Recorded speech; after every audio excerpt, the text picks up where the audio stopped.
Alors j'ai lancé hier soir dans un café philo McDo,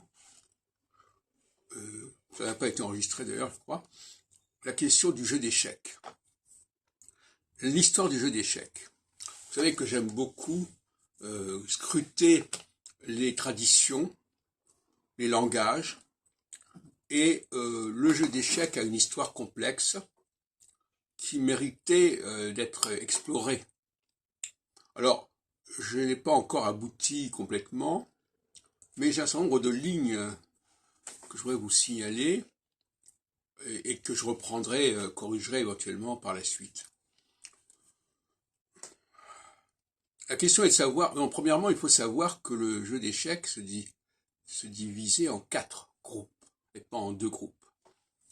Les 4, ça s'appelle d'ailleurs le nom même du jeu d'échecs en hindou, c'est Chaturji ou un truc comme ça, Chatranji, qui vient du mot, qui a donné le mot 4. Donc il y avait 4 groupes, et chacun avait, chacun avait la moitié des pièces que l'on a dans le jeu actuel. Et à mon avis, le roi, chaque groupe, les rois faisaient une sorte de cadran, quelque sorte. 4 rois, et autour de ces 4 rois, il y avait 3 personnages. Voilà. C'est comme ça que ça devait se passer. Et pas 2 fois le même personnage. Alors, ces 3 personnages, dans le langage classique du jeu d'échecs, ce sont respectivement, à côté du roi, on laisse tomber la reine, parce que la reine, elle a été rajoutée par la suite, et c'est justement la reine qui fait qu'on est passé de 4 à 2. Parce qu'on pouvait plus, avec la reine, on ne pouvait plus diviser correctement le système. Et donc ces 3 personnages, ce sont, alors aujourd'hui on dira le fou, le cavalier, la tour. Alors pourquoi ces noms-là? À quoi ça correspond? Moi, il me semble que ça correspondait à un certain ordre social. Une certaine hiérarchie sociale, avec tout en haut le roi, si on veut, et puis pour moi, les Anglais ont gardé la notion d'évêque, qui me paraît intéressante, bishop, episcopos.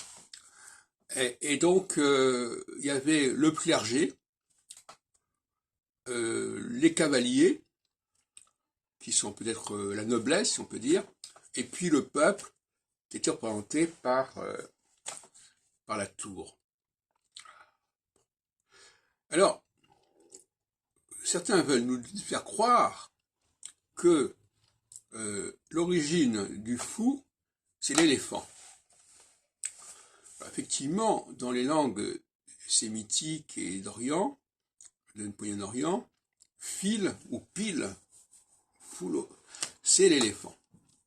Alors certains disent, ah ben vous voyez bien, le fil éléphant a donné le fou, le folle, comme si il y avait un rapport direct entre les langues en question et la langue française, parce que dans les autres langues, ça n'a pas beaucoup de sens, quoi qu'on dise en anglais de fool aussi.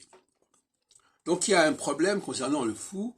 Est-ce que ça a un rapport avec l'éléphant ou est-ce que ça a un rapport avec l'évêque? Bon, bishop. Et mettre la tour juste à côté du roi, c'est un peu bizarre, parce que la tour, ce sont les guerriers, parce que la tour, elle était installée sur les éléphants. On a toute une iconographie, on est allé sur Google, toute une iconographie très très belle, avec un éléphant surmonté d'une espèce de cabine où se trouvent plusieurs soldats. Voilà, donc le débat il est là pour l'instant. Pour moi, l'éléphant, ça correspond à la tour, et non pas au fou. Voilà le débat.